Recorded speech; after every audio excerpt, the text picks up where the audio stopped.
করে, ইয়া রাসূলুল্লাহ, ইয়া হাবিবাল্লাহ, মা হাক্কুল ওয়ালিদাইনি আলা ওয়ালাদি, ওগো নবীজি, সন্তানের উপরে আব্বা আম্মার কি হক, কি দায়িত্ব, আপনি আমার একটু ওয়াজ নসিহত করে বলেন। আল্লাহ বলেন, ক্বালা হুমা জান্নাতুকা ওয়া নারুকা, ও সাহাবী শোনো, তোমার আব্বা আম্মা তোমার জন্য জান্নাত, তোমার আব্বা আম্মা আবার তোমার জন্য জাহান্নাম। যেরকম সুবহানাল্লাহ। এমনি সাহাবী বলেন, ইয়া রাসূলুল্লাহ, আমি তো বুঝতাম না আব্বা আম্মা কিভাবে জান্নাত হয় আবার জাহান্নাম হয়।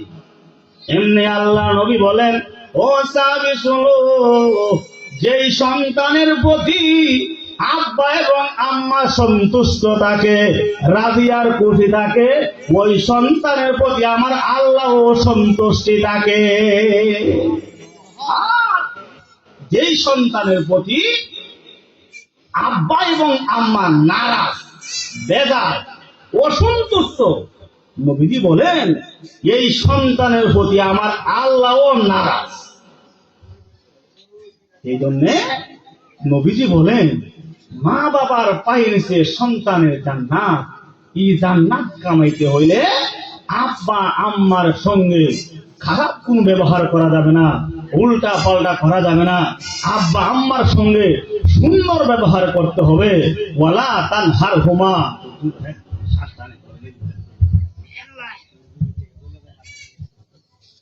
আব্বা আম্মার সঙ্গে ওয়ালা তানহারহুমা, দমক দিও না, দমক দিও না। অনেক সময় আমরা এমনও শুনি, এমনও যুবক আছে, সুন্দরী রূপসী, লাল সামরার বেড়ি হইয়া, লাল সামরার বউ হইয়া আব্বা আম্মার জায়গা ভুলিয়া আসেনি, রাখে না, আমার শরীর অভাব নাই।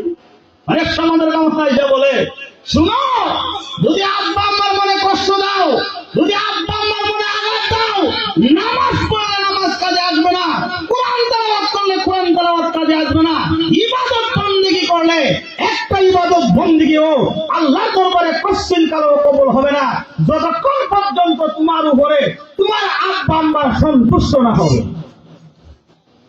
এই জন্য নবীজি বলেন, কোন সন্তান যদি তার আব্বা আম্মার চেহারার দিকে একটু মায়াবী নজর নিয়ে তাকায়, ও একবার তাকানোর কারণে আল্লাহ রাব্বুল আলামিন তার আমলনামায় একটা কবুল হজের সওয়াব দান করবে। এবার দেখেন, মানুষ 5 লাখ 3 লাখ টাকা খরচ করে,